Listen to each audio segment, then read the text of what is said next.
everyone, welcome back to Study Live Chain. Thank you so much guys for tuning in. I'm here to update you of what's going to happen on Smoke and Mirrors from the 24th to 28th of November 2025 on Monday. A child's death sparks community outrage, leaving Jason panicked.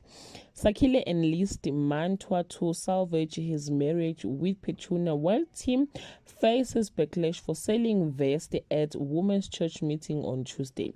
Jason gets rid of evidence just in time. Sakile promises to keep his secret with Mantua from Petunia.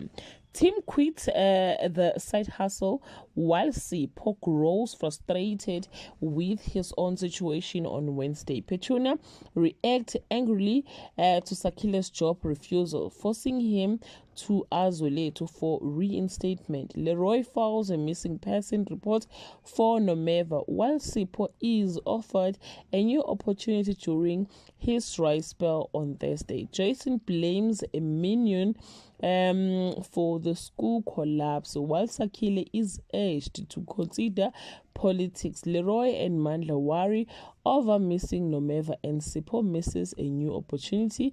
On Friday, Jason plot against a defiant councillor, while Pagati uncovers shoddy material caused the school collapse. Sakile refuses a grieving father. Leroy seeks Nomeva, and Sipho's job offer proves real. Well guys, this is all I have for today. You can leave your comment below and share your opinion. Bye.